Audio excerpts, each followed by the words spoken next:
Welcome to In Behalf of Animals. I'm Nicole Arcello. Today, I have a very special guest co-host. I'd like to welcome my guest co-host, Jennifer Jones. Hi, Jen. Thank you so much for joining me today and In Behalf of Animals, and welcome. Hi, thank you so much for having me. Thank you. So first, I want to acknowledge that it's been a minute, like a month and 10-ish days or so that since we've published an episode. And as many of you know, I am the executive director of Horse Racing Wrongs, and Patrick is the founder of Horse Racing Wrongs, and my guest co-host Jennifer Jones is a board member for Horse Racing Wrongs and also our main tweet storm slayer social media coordinator as well. So she can help me with my excuse to why we haven't had an episode in a while, because Horse Racing Wrongs is super, super busy after the first of the year. So I promise we're not pod fading. Jen, have you heard the word pod fade I have before? not. Like, No. it's like a thing, and it's scary as heck when you have a podcast because there's a thing called pod fade where you just like fade away. But if someone called me a pod fade, I'd be so mad about it, right? It's like, Yeah. what the heck? So anyway, we're not pod fading. We're going to finish season 1, which will wrap up probably around May. So anyway, like I said, for Horse Racing Rooms, a lot of our work, about 80%, I'd say, right, Jen, is behind the scenes. So Yes. we're working on FOIA requests. They come in fast and furious this time of year. They're really a lot of sad, heartbreaking information that we have to go through. But that's where our data comes from all the racing commissions. And then there's, along with the beginning of the year, is also legislation in multiple states. The horse racing industry is trying to get more subsidies and more money and things like that. So anyway, we are back. We are here. I'm so excited that Jen, you're with me today. We have some great things to talk about. So Patrick will be back eventually sometimes. Jen, do you know, this is interesting because I just figured this out the other day. There's are you old enough to remember the TV show Cheers Yes. at all? Okay, so Yep. you're younger than me. So, but anyway, so Ted Danson, who I like a lot because he's on Curb Your Enthusiasm, he's got a podcast with Woody Harrelson, who is vegan, by the way. Woody Oh, Harrelson, yes. I'm vegan. So I actually looked that up just to make sure he still was, so I could like be mad at him if he wasn't, but he still is. But they have a podcast I came across, and it's where Everybody Knows Your Name is the name of the podcast, and it's with Ted Danson and Woody Harrelson sometimes. So like Woody Harrelson's hardly ever there. So that can be Patrick. It's like In Behalf of Animals with Nicole Arcello, various other co-hosts, Jennifer Jones, hopefully more than once, and Patrick Betuello sometimes. So maybe that's where we're at right now. And it's all good because it's all about advocating for animals. So, and I know people want to hear it from Patrick. So we'll definitely have him on. He'll do a few solo episodes, I think, and definitely in March, actually, and I haven't told anybody this yet, there's something called Podcastathon where they ask podcasters to showcase a nonprofit. So I'll be showcasing Horse Racing Wrongs. And so I'll have Patrick do a whole Horse Racing Wrongs episode. It could be our dream episode, the ones where we wish that we had these interviews sometimes that, when they record, whether we're at a protest and they're recording an interview or other recordings and they are interview you forever and you get 5 seconds of time or whatever, we can do our own kind of, as long as we want, 5-hour podcast episode about horse racing. So anyway, so Jen, we're here. I think our topic today is something we talk about a lot, right? So Jen and I talk about animal rights like all the time, right? Probably a couple times a week, if not every day sometimes, depending on what we're working on.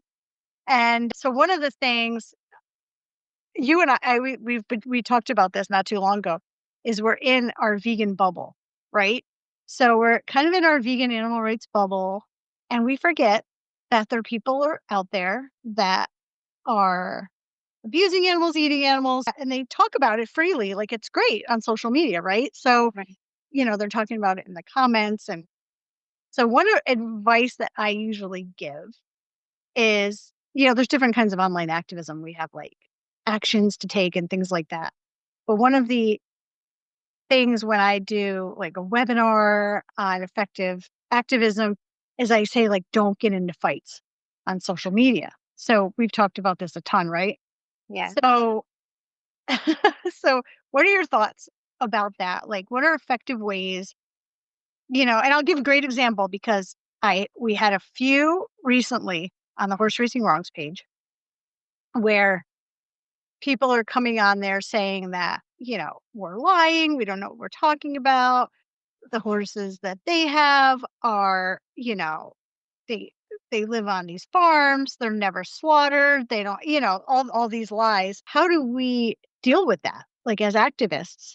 And I know that you probably can come up with a few things too where people are saying, like we have to eat eggs or we have to drink milk or we have to eat meat and the top of the food chain, like all of those things. So, Yeah, it's yeah, definitely difficult because we really just want to be the voice for the animals. We see the suffering, we see what's happening, and it's completely all unnecessary. And it's really difficult to not be so overly emotional about it and to try to stay on topic and not really get into arguments or get into like battles with people because we really put our hearts into it and we really are doing this for the animals. We don't get any benefit for ourselves out of it. So I think a lot of people don't see that. They think that we just want something to be canceled or we want something to just not happen anymore and they don't really see the reasoning as to why we want it to be done or we want animals to have more rights or we want animals to be seen differently than just objects or entertainment or food because we don't see them that way. I right, mean, I became vegan first and then an animal rights activist, and the more that I was learning as I went along, because I right, first didn't want to eat animals. And then once I learned more about what goes on in the entertainment industry with animals, and especially with horse racing, circuses, zoos, things like that, it's such a bigger picture than just not eating animals. So it's right, hard when you see it online where people want to just argue about it instead of really trying to understand your view or your point. But I try to stay on topic the best that I can now. I used to get into arguments with people, I will admit. Before we I can all look get triggered, right? yes, yeah, Right. definitely, because Yeah. just you want people to understand that these animals are suffering. Right, and you said it, it's a lot of emotion. So, Yes, very we emotional. have this deep emotion, and a lot of there's the, bacon jerks, Yeah, who just, like and it's like, you bypass them, right? right, yep, Because those are just, people who are trolling but there's the people that are really saying things that are untrue, right? yep, So, how do we do that in a productive way?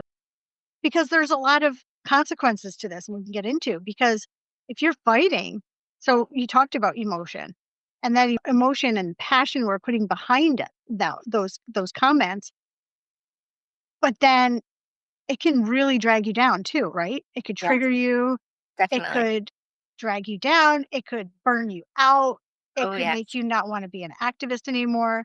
So I think it's a really hard balancing act. And I think I'm very choosy, when I do it. I can let a lot go now that I couldn't let go Yeah. over the years. But I like the way you handle these things and I think you're really good at it and you have a good strategy and you have this outcome you want, right? So what is the outcome? What's your goal when you answer someone like that in comments on Facebook or whatever? Yeah, I try to stay to the facts and more of an educational approach now, the more that I've learned. Because if you go along, a lot of people say the same things. So you learn how to respond more in a way of education. And a lot of people will say to me, you're not going to change that person's mind. And it's always about changing one specific person's mind, but putting the information out there so that other people can read and be educated. Because there are some people that you can change their mind. They're more open minded and they want to learn because maybe they just don't know. Because I mean, I was at a point in my life I didn't know, until I started learning. So that's really the focus I try to do now is to respond to people in a way that's more educational in minds that knowing that other people are reading my comments. Even if they don't like it or Right. share or interact, I know there's other people reading it. So that's really what I do. I try to focus on, even if somebody's coming at a negative place or they're angry, I try to just do that, and then once they start getting nasty or mean, I kinda just back away because I'm not interested anymore in just arguing to argue or to fight or, of course, people will use name calling and they'll get off topic. Only when they're losing, that's when they Yes, use the name calling, then you know you won. yes. Sometimes that's just like, dust your hands off and walk away, be like, Yep. "I won," Yeah. Exactly, that's what I But, try to do, I try to just not engage in that kind of thing, I'll just be like, "Okay," in my mind, I'm like, "Alright, I've said what I have to say here, I'm educating as best as I can, what I know, and why I'm saying what I'm saying, and why I don't support" and whatever the topic might be, on animal right. abuse or animal rights, Mhm. and that's what I try to focus on more is to just stay on that topic, and then it's nice that sometimes other people will chime in and be kind of more on the animal rights side as well. So other people may comment towards that person, and Yeah. sometimes I'll just be like, "Okay, I'll let those people handle it now. If they wanna fight, that's them. I'm not going to do that anymore." Because, like you said, burnout is real. You get It really is. burnt out, really run down, and it can be very because it's like every day we're doing something for animals. There's always something happening, and we don't really get a break. So I wanna try Yeah. to keep my mental capacity and not get too burnt out so I can go on to something else for the animals and just step away because it can be very wearing. Yeah, I think I it's those are a lot of great points. Burnout is real, and I think that we get caught up in stuff, and we don't really realize how much we're really hurting ourselves. I think sometimes we need to stop and say, "How does this make me feel?" Like, Yes. a friend of ours stopped by the other day, he's been animal rights activist for a long time, and he said and this is just, like, regular social media.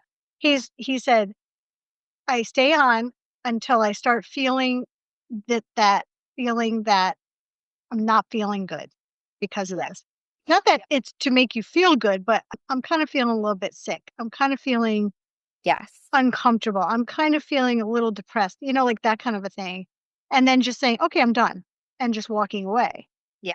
I think that's a really good way to be because it is hard. And when you're out there posting, every single day and doing a lot of online activism, it's hard to keep going if you're doing a lot of that stuff that drags you down. And I Yes. think, like, I try to be, like, very like, with Horse Racing Wrongs, that's, like, our baby, like, we built that from the ground up, and the whole team is really passionate about that. And we know where we're getting the information from, like, this is coming right to us. This isn't, us, you know, speaking on behalf of another organization. It's like, where they and people are saying it, you get so mad, so Yes. now I kinda like I've seen you in comments too, like, educating and, you're, like, on point and you're just educating like you were saying, and other people are getting educated by that, and then sometimes, like, when that person starts name calling, everyone's gonna know they were full of it, right? Yeah. So, Yep. then you can kind of if there's an opening, tag one of those other people who are kind of, coming around and saying, "You know what, here's a couple links," and then, maybe you can make those connections too. And I think it's I think it takes a long time to develop that craft of doing this, where you're not feeling, Yes. Definitely. dragged down by it. I think it's really hard. We can all get wrapped up. I mean, I do too sometimes, but yeah. So you do our Twitter account too, so you see stuff there, but I think I find it's mostly on Facebook. What do you think? Yes, usually if I see something posted, either it could be anything posted about any kind of an animal issue, that a lot of people may find normal, like Mhm. horse racing, hunting, fishing, things like that.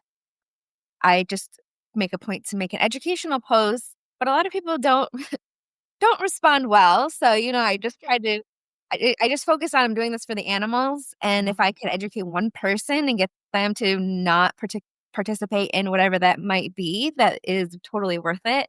But Yeah. Facebook, yeah, I see a lot on Facebook because I follow a lot of animal rights pages, and a lot of people will post different things, Yeah. like, "Take action on this," or "Look into this," and sometimes I'll look into it, and you could just depending on what the comments Mm. say, I wanna make a comment or not.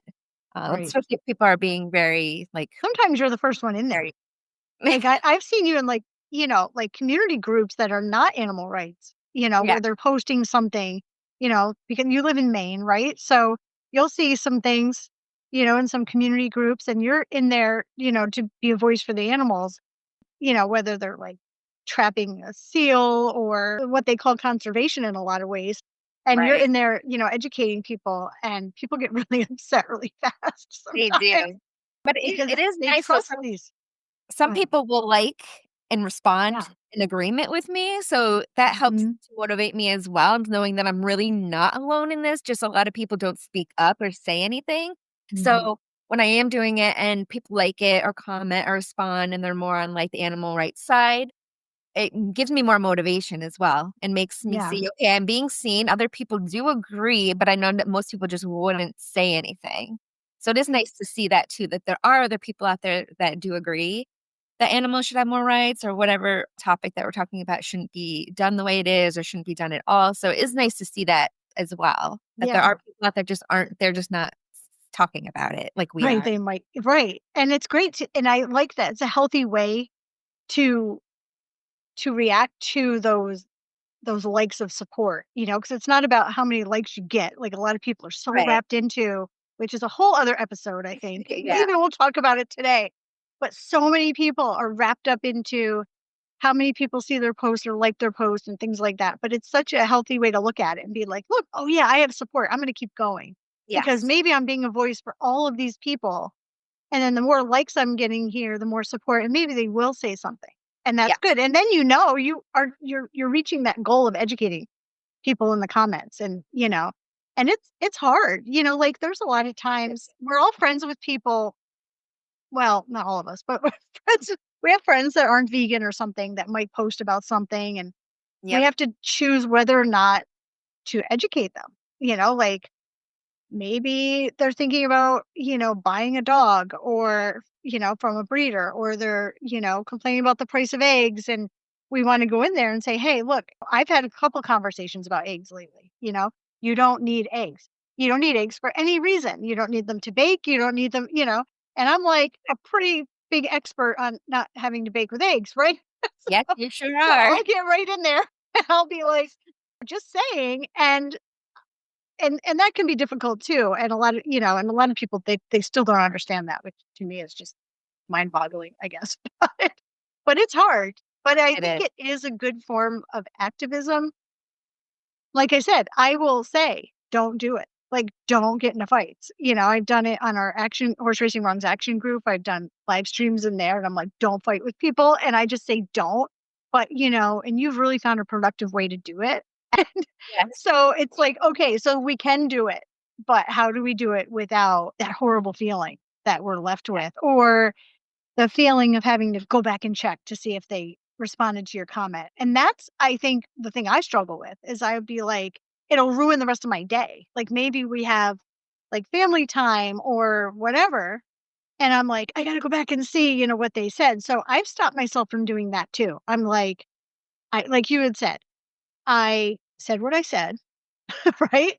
Yep. And it stands. Like, they can try to argue it, but, it stands. So to And they not will. They will try to argue it. they will. It's Yes, always they fun. will. Yes, they will. But yeah, I think that's a really great way, to look at it. And it's, it's hard to kind of recall like different situations we've been in, but we've been in a lot of those because it is really hard to let it go, especially when someone's saying, like this week on the horse racing wrongs page, there's been a lot of apologists on there trying to say that we don't know what we're talking about, and they're trying to sway the people in the comments. So that's what they're trying to do. They're trying to hijack our comments and trying to sway them into believing the lie that the horse racing industry has been telling for all these years, right? So we'll see farmers come in. We'll see, all these people that are just trying to just say, oh, these animals are humanely raised and these animals are humanely slaughtered or whatever. And a lot of people believe that. But there's also, groups of people who pay people to go on social media to do that. So some of these people are paid, I believe, to do that. I know the Yeah. horse racing industry has this nonprofit that's trying to change the narrative that we already changed. how can they do that, right? We've already exposed the animal cruelty.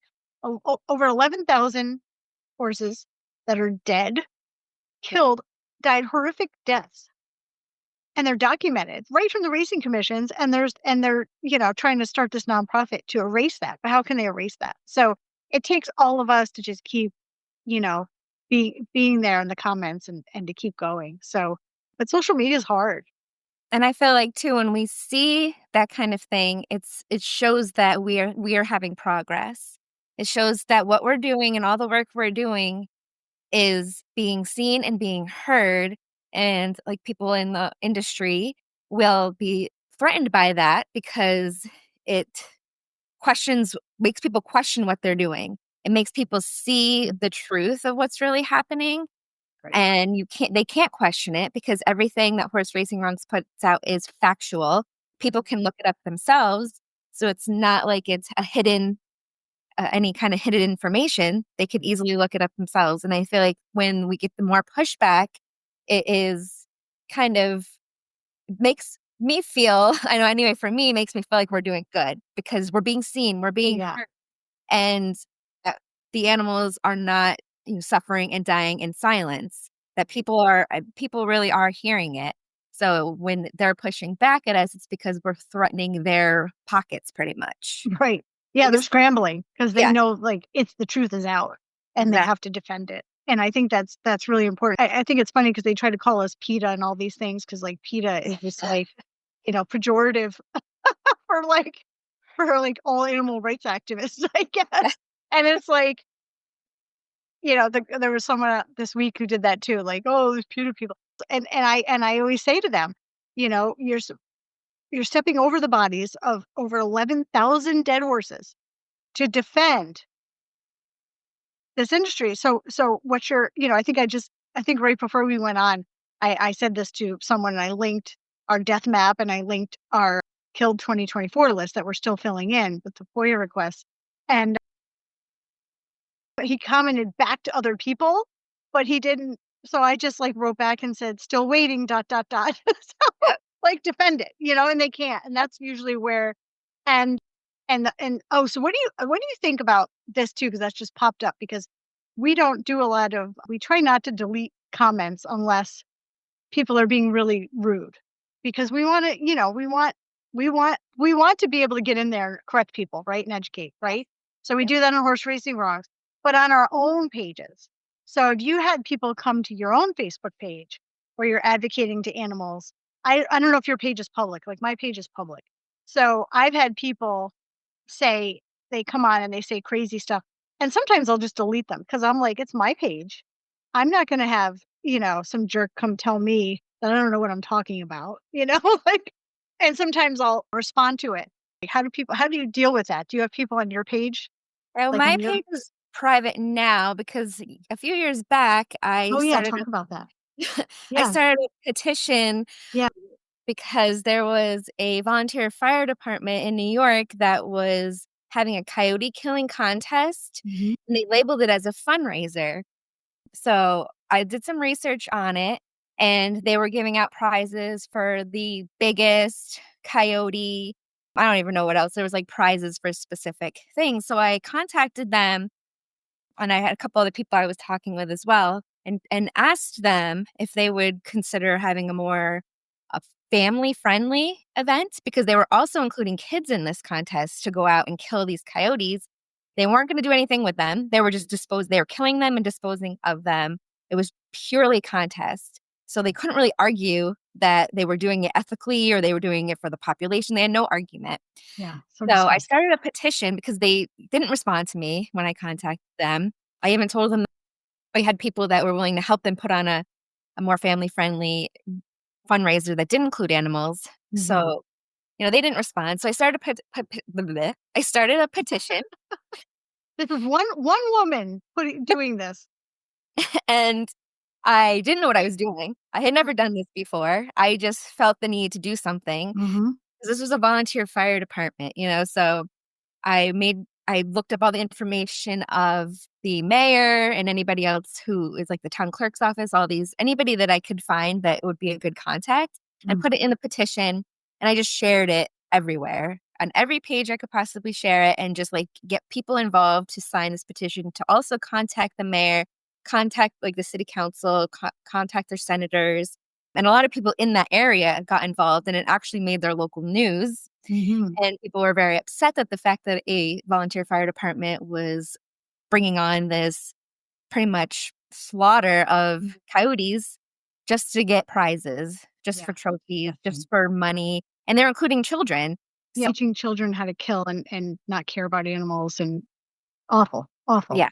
So my petition, I don't even remember now. I think I got like 25,000 signatures. Yeah. People were calling, people were writing letters. It was like a lot of people really got involved because a lot of people just And were it started with one woman, you, just to created this spark.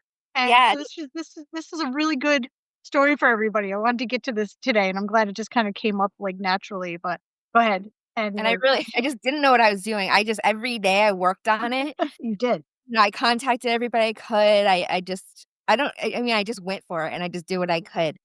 And the mayor ended up shutting down the contest. Mhm. She was very upset about the backlash they were getting because they were Mhm. saying this should not be done in our community and it shouldn't be done like it's, it's a volunteer fire department. It's not like a gun and rod club or something like that. This is, a volunteer fire department. We're supposed to Right. be people who are heroes in the community, Mhm. role models for children, you Yep. know, You and made them look really bad. So that was yeah, really they're not happy. So a lot of people were messing because my Facebook was not private at the time. Mhm. And, I put my name on the petition, which I would not recommend doing, and not putting your Facebook name. My regular name was my Facebook name. And so I had a lot of backlash. People were threatening me. People went through my Facebook page and saw that I had animals and threatened to kill my animals and Mhm. all these things. So since then, I Mhm. did make my Facebook private because I just don't have the bandwidth to deal with that. Back then, I didn't have as thick of a skin as I do now because I was Yeah, still an you're early out. much different now than you were back then, but I Yeah. remember the day you called. We'll get back to that, but I remember the day you called me to tell me that they canceled and that you had the big victory, and it was awesome. I was just so Yeah. happy because, I didn't really expect them to end it. I just was like, "I just have to do what I can do. Yeah. I just have to try because this is really injustice, and this is, like, just cruelty all around, inhumane cruelty, barbaric," and I use those words in the petition Yeah. because it's true. You did. Yes, it is true. And And now then those contests are the law passed last year, I think. So the wildlife killing contests are no more. They're illegal in New York, yes, so it's awesome. amazing. But I think I think your campaign really, you know, made people aware of it. I think there was like some small protests around, like, 'cause I don't remember where it was, like out in Western New York a little ways, and there was like a squirrel killing contest or something that some of my friends protested and things like that. But yeah. Yes, So, I actually helped with a petition for that as well, but unfortunately, we weren't able to get that to be canceled, but we think a lot of people backed down because they thought there was gonna be a huge protest and there was gonna be a lot of backlash at that as well. yeah. So, I know there was people that went to protest that, and I was involved in calling and making letters on that as well. But Mhm. it's about education because a lot of people Mhm. just don't know what's happening. Right. They think that people really are trying to control the population of coyotes, but in fact, they're not because coyotes have become able to be more of a solitary. They don't have to be pack anymore because of the amount of animals that are being killed. So people aren't really helping in the population control if that's what their goal is anyways. It's just barbaric. And if we don't step in as animal advocates, these things are just gonna continue, right? Yes, So exactly. now it's banned in New York State, so you can't do Yes, that here. There's I know there's bills in some other states, so that's awesome. But if we stay silent, what's gonna happen? These things will just exactly. continue and continue and continue. So, We can't um, stay silent, definitely not. We yeah, have to do what we can, even if you get drained from it, you just have to do what you can do. You just really yeah, have to do what you can do and try, and they're not all gonna be victories, and we mhm, have to realize that there are a lot of, there's a lot of sadness. I don't know how many times I cried and just, like, mhm, broke down doing that work yeah, because it's just you see a lot, like, I saw a lot of pictures, of these hunters holding dead coyotes. They would send me pictures, you know, I got a lot of messages on Facebook, Yeah. a lot of comments on my posts that were really, really cruel, and I didn't respond to them because I just didn't want to fuel their fire. I didn't want them to think that they were getting to me Yeah. because it was just And overall I think breaking. since then too, on Facebook, I just wanna say that there's, like, a filter now for people, like, you're not friends with that message you. So there's, Yes. like, message requests, I think it's called, or something like that. So you don't get as many, but I think you've definitely come a long way since then, like you said, you definitely have a thicker skin. And and I think that, like, we always use our real names, and we always encourage people to use their real names everywhere, whether they're commenting on our website or doing whatever, just because you'll see a lot of the apologists not use their real names, like, they'll do all these aliases and things like that. But but yeah, you know, I think that it can be an issue, we get some nasty Yeah. emails and things like that too, and they used to Oh, yeah. bother me a lot more. We just file them, we take everything seriously, but I don't think that happens to the average activist. And, people you're gonna get the bacon people. That's the Of course, folks you're gonna get. of But course. but yeah, but I think there's more in place as far as filters on social media now. Yes. Like, I get a lot of filtered messages, and I just, like, you know, I don't even open them. I just delete them, Yeah. and that's about it. So you don't get as much, but you did shake things up, and people got really, really upset about it. But I'm It was glad you told. canceled. It was canceled. That was the goal, and that Yeah. helped motivate me too to push forward and to do more. Yeah. You do have the victory, and they're very, Mhm. very few and far in between victories, but Mhm. when you have them, you really it helps push you forward. It helps you it's very educational. You learn along the way. Like, I learned a lot doing that because I had no idea what I was doing, and I just kind of did whatever I could. I did my research, and Yeah. it's just really about when you have these victories, you really have to, like, acknowledge them and Oh, yeah, let embrace yourself them. you did good because you don't get them often, but when you do, it really helps see the purpose of Right. being an animal rights activist. Yeah. And I think that, day to day advocacy, I think that we need to acknowledge, because, like you said, the victories are few and far between.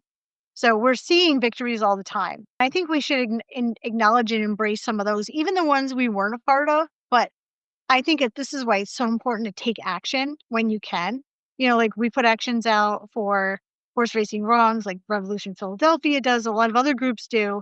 And it's like, take that action, call that, Yep. we talked about in a previous episode, where call that designer and say, go for a free. Because when they do go for a free, you did that. And I think you should celebrate the victory whether you did it or not. But it feels so much better when you made that phone call and you Yes. can say, like, "I did that," and I was a voice for the animals. Like, and speaking about petitions, like, I was just having a discussion with somebody today about petitions, and not all petitions in this now, what year did you do that? That was That's in 2021? 2019. It was the end 2019, of okay, before 2019. COVID. Okay, Yes. so I knew it was a long time ago.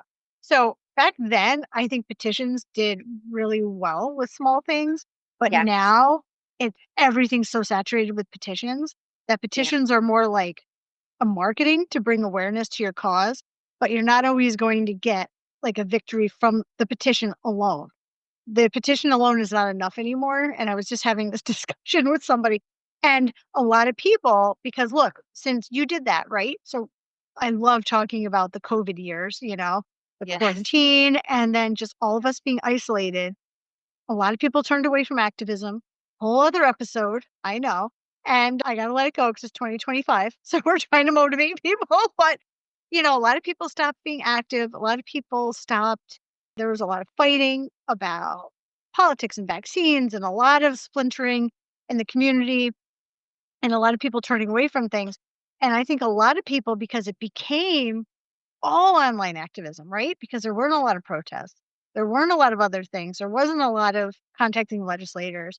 I think a lot of people just want to sign that petition, that one click on change.org. And then they're like, okay. And they just like go on with their day. Like I did something, but signing a petition isn't enough, now because there's so many petitions. There's petitions for everything. Some causes, like one cause will have 10 petitions. Like I've seen duplicates of our petitions before. And it's like, all right, these aren't going to really change anything because you need people to make the phone calls. But you did that at the same time. So you Yes. had the petition and then you were still making phone calls and putting those phone numbers out there and asking people to take action. So it's so much more than that. And I think so that's the one activism petitions now in 2025 that I wish people would stop doing, or people would at least stop thinking that that's the only thing that they should do. You know what I mean? Because Yes. it's not enough right now. We need to be out there doing so many things like you do tweet storms and we're out there like I don't even know how many tweets you do when we do a tweet storm. It's A crazy. lot. I don't even You know do how many. hundreds of tweets Yes. in like a 24-hour period for like 2 hour tweet storm.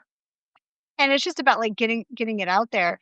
And then Facebook groups, you share those, every action we have anyway, you share Facebook groups and just get people, motivated. So, and that's what the podcast is about, right? Is getting people like Yep. motivated to be and hearing these stories and hearing your story about how you just saw something wrong and was like, I got to fix it. And you dealt with, and you handled everything really well. You handled all the threats and, all these things and you kept going. And that's the most important part, like you kept going. You didn't stop.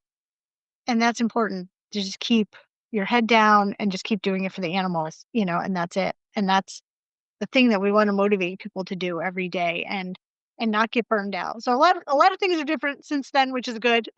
Like these like message requests so you can filter out all those crazy people. And there's nothing wrong with a private page and you can make your posts public. Yeah, I Like do you can that. share some. Yeah. So I love that. And thank you for talking about that because I wanted to talk. It was in my notes to ask you to talk about that because I couldn't remember what year it was. But it's got to feel good too that there's no more killing contests. Yes, So it's that's amazing. one less Really thing is. in this state anyway. We can move on to the next. And I think but yeah, embracing those victories and, giving yourself credit, Yes. like I did really good work today. Sometimes I feel like I don't do enough for animals. Yes. I'll Yes. even at the end of the day be like, I don't think I did enough today. And I worked a 10-hour day, I know. and I was doing, Yeah. and I say to myself, no, I have to give myself credit for what I did today. So I have energy to go on tomorrow. So I'm not doing this all day, all night. And so what do you think about having controls on yourself with social media at different times of the day? Like not after a certain time of night, like not going on social media or anything like that. Do you do Yeah. anything like that? Definitely a must. Sometimes it can be hard, Huh. especially if you're in the process of trying to like, if you're on a specific topic or you see some injustice and you're involved in it, it's Right. your mind is always like, "Well, should I say this or should I say that or should I do this? What if I don't say enough?" And Mhm. it gets very wearing because in the big picture, you're just doing it for the animals. You're the voice for the animals. Like you said, Right. you feel like you're not doing enough. Yeah. And I feel like that all the time too, even if we're doing stuff all the time. Mhm. And I think it's hard when you don't see the outcome you want. Yeah. You just get like worn down. But the big picture is you are doing it for the animals. The animals they don't have the voice to speak out in when they're suffering, and we're Mhm. seeing their suffering. So really, I feel like it is my calling to whenever I see any kind of injustice, even sometimes I might just drop something, comment in something and leave it and not look back Mhm. because I'll just say what I have to say and leave it there. But then there's some instances where I feel like I have to continuously Right. comment and respond. So, I mean, each scenario is different depending on whatever topic, and unfortunately, there's a lot of topics in dealing with animal rights, a lot of injustice, a lot of barbaric, cruel, sad things that are considered normal and legal, and everybody just thinks it's okay. But Mhm. it's really about educating and letting people know that it's not okay. This is what's really happening, Yeah. and it's not just the norm that everybody should just turn a blind eye to. Yeah. It definitely is difficult because I feel like I just always whenever I see anything, I just wanna comment or I want to Mhm. educate or I wanna edit, and it's hard not to get upset, 'Cause it can be upsetting, but I notice myself if I start to get, like, anxious or Mhm. angry or overwhelmed, I really try hard more now to step away because I don't want it to ruin my day. And Yeah, sometimes it's it's really essential bad. because we need to regroup instead of being critical of myself. Yes. Like I did really good work today and I should move on and, take my mind off it for a little while. Like I know people who do this 24/7 every single day and I'll be like, "Oh, I should do that." And I'm like, "I can't do that because for me that doesn't work." I mean, I do a lot every day, Yeah. every day, but Yes, you I do, you do I a don't lot. I don't think and you do too. And I think everybody does and everyone we have on the show. But I think all of us have and I always ask everybody, what do you do to avoid burnout? So, and I don't really talk about what I do too much, but so other I know that you do some things to kind of regroup and I could tell everyone what they are, but can you tell people what you do? Because I know what you do. You probably don't even know what I'm talking about. What do you do to avoid burnout? Come on. I know you go to the beach. I know you do Yes, that. the You go see beach the is my happy sunset. place. I'll clean up Yeah. garbage on the beach because I feel like even though I'm not on the computer talking to people, I'm doing something ocean and I pick up garbage. I try to do that. I try to remind myself that it is okay to take a couple of days off and not Mhm. respond and not read things on social media because Yes. it can be very Important. consuming, Mhm. very consuming. So I try to just tell myself, do not look at anything today because today, like if I just don't feel good that day, I know that I'll be triggered more or I'll get upset easier than if another day I might feel better and I might be able to brush things off more Mhm. so and just stay on topic. And that's a learning process, definitely, because when I first started, I did not know what to do. I did not know how to manage any of this because I would let it be overwhelming to Yeah. me, get consumed, and I would just dwell about everything, and I'd be so Mhm. upset. And it's hard not to do that, but I try to do that. I try to take care of my own animals. Yes. Make sure that they're taken Yeah. care of, they're my babies, and, it's just it can It's be hard, and very you work from home like I do, so yes, we're, like, we're in our animal rights bubble. We're yes, isolated to an extent. We live with people, but, like, for a majority yes, of the day, we're, like, isolated in a lot of ways. So that's, the thing, and I know that there's a lot of people out there that have that same, isolation where, they have their social media is their outlet for like-minded people, but, like, Patrick this is, like, such a great example. He was using my computer the other day, and he said, like, my Facebook is like, I have all the social media at the top, so I could just, like, one click, a tab on my toolbar, and he goes he's not on social media. So he said, "I clicked on Facebook, and I scrolled for, like, half a second, and oh my god, the horrible stuff that was on there." And I said, I "I know because I don't scroll, because it's all the cruelty videos, mhm, slaughter video there's a lot, and when you're like us, of course we're tapped into we follow other people that share so you follow no animal rights organization, your friends do, right? So they're sharing all this, which they should, because this is effective, yeah, online activism, right, to share. But, we're seeing a lot of that. So he was like, "I don't know how you do it." And I said, "Well, I don't scroll." And I really don't. I said, "The only time I do a little bit of scrolling is like Instagram." So I like to look at food stuff because I'm a big foodie. I'm a foodie and animal rights activist, which doesn't always go together.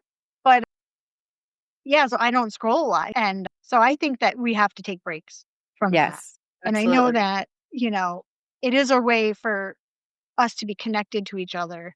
And maybe if people work in a place where, they're working with a lot of people that they're the only vegan where they work. So maybe that's their way to communicate. But I think it is good to take breaks and to just kind of allow yourself the break. Like I like reading novels. I like sometimes like easy reading romance novels I like. Actually, there's a few vegan romance written by vegan romance novels that I have. I'll put on the blog. So I like, just kind of relaxing, going outside, going for walks, and just being like, getting away from it. And cooking is like a huge actually I do a lot of thinking when I cook. So if I have to write something or compose something, I'll be thinking about that while I'm cooking. And so I love cooking and so those are my ways to kind of like get away from it. But it is important because it can be really draining. And I think I wanted to do this podcast because I think so many people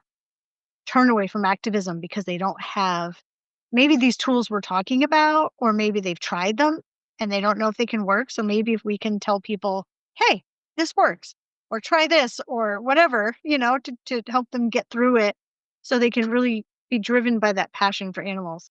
Yeah, Since that's, self-care is definitely a must. Anything that you can find that brings, like, joy to you, that makes you feel good, going for a walk, meditating, doing yoga, reading, even if you wanna watch TV shows, listen to music. I like dancing, listening to music. That's Mhm. really one of my favorite things. Yep. And just really what really brings you back to, like, just feeling good, being happy, because you really need that. You need that Yeah. in your life to make you feel good in all aspects, because I know a lot of people self-care gets pushed aside a lot. A lot of people think they have to go and be busy and do, but you really have to come back to stuff that helps re-energize you and refreshes you and kinda clears your head so that you can be ready, to push Yes. forward and do more. Yeah. Yep. I don't think we have to be martyrs. And that took me a Right. long time for myself, and I like to listen the thing I forgot to mention, I like to listen to selected shorts and also the Moth Radio Hour, I like that, and they have podcast versions of those, and I'll go for a walk and listen to, like, a story. But I think, we it is a very depressing thing, and I think we can't do it all the time.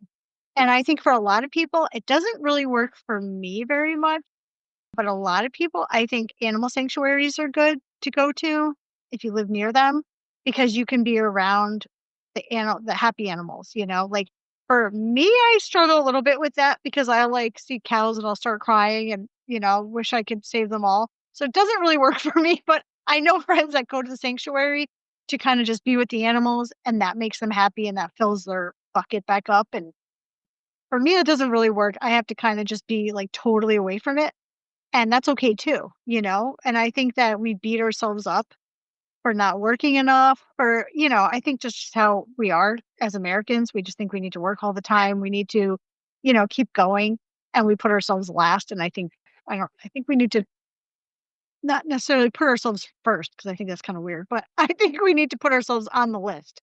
So Yes. every day we're getting that break, we're taking that break. And so you don't have a lot of time, but build that time for yourself, even if it's, on the weekend, and take the simple actions. There's a lot of simple actions you can take and make phone calls and and write emails and all of that stuff too. So Yes, definitely. Spend time in nature, be outside if you can, because that's really great and refreshing, and it's clear your head too. yeah. And be educational in those posts and don't let it burn you out. But if you try, so just right back to that real quick before we wrap up, if you try to comment and it's triggering you, then don't do it because that kind of activism isn't for you. Yes. Write an email to a legislator, write a letter to the editor. All of those are productive where you don't have to interact with people, and some people don't like protesting because of that face to face thing. Like I believe protesting is really important, but it's not the only way to get things done. There's tons of ways to get things done. So find your way. And if you're listening to this on I think Spotify, you can comment, and YouTube, comment, and we'll comment back to you and we'll answer questions and things like that because I think it's important to have those dialogues open with people that are trying new people that have been in this for years, people that are new to animal activism, people who are getting into animal activism maybe. Like hopefully we're sparking some passion for people to get back into it and and we're here to help. So Yes. It's thank good you. to find people like-minded as well. Find people who share your passion in helping animals, share your Right. passion in veganism, and you could talk about it. It's really helped too that you don't feel so alone or isolated, because sometimes it can be isolating because, you get a lot of pushback from people and you feel kinda like you're the only one speaking up for the animals, while everybody else is, like, arguing with you or pushback. So, you find people who are also animal rights activists, vegans who want to be out there for the animals. It's really great also for your mental health and to feel like, you belong and then you have other people that are doing the same thing and you have like more Mhm. support. Yeah, you and I FaceTime each other occasionally, Yes. a couple times a month. So we Yep. can. So we can talk about just regular stuff. Like we try to get together and we visit each other. You used to live near me, so we could see each other more, but now you're really far away from me. But so, but and get together with people and talk about other stuff. Like when we get together with like our animal rights friends, we talk about other things. We Yeah, don't talk about, like you were here for the Belmont protest last year, and Jennifer Sully and Bailey Chapman were here, and other people that were local. And we all got together. We're like eating food and we're like hanging out and we're eating like cookies and donuts and and all vegan stuff. But we weren't talking about like, "Oh my god, I'm so depressed. I'm so right. sad. All this animal cruelty," because you can't do that all the time, No. you know? And I think if your friends are doing that, if you're finding that maybe the people that you're with, even your vegan friends, are kind of more negative like that, then try to bring other people in or try to change the subject and don't talk about it. Like, we don't have like a rule that's like, "Okay, everyone shut off the animal rights stuff." But I think we kind of look forward to being together and not talking about it, Yeah, whether we were just at a protest the day before or not. But I think it's good to not talk about it all the time and talk about other things and be okay with absolutely. that. Give yourself permission to do it because there's other things going on in our lives, our families, or other hobbies we have, or maybe we want to trade music or podcasts or things like that with each other. And I hope that this information helped a lot of people. And you can write to us on our website, inbehalfofanimals.org. You can contact us there or comment on the platforms we're on that allows you to comment. I think Spotify and YouTube. And write us a review and let us know what you think about what we talked about today. And thank you so much, Jen, for being with me today and co-hosting, co-piloting the podcast today and talking about a lot of great stuff that hopefully will help a lot of people. And I hope to have you on again soon and we can talk about more animal rights stuff and how we can help animals. Yes, thank you so much for having me. This was really great. And anybody else out there that may have other advice, maybe some other tips that help you to kind of come back to more of a relaxing after maybe doing some animal rights activism, or if you have other ideas that are productive for you, let us know. Yeah, let us know. And then we can address them and talk about them. And I Yes. love questions too. And we can always have question episodes too where people ask us questions. So that would be Yes. awesome. So, all right, we'll see you all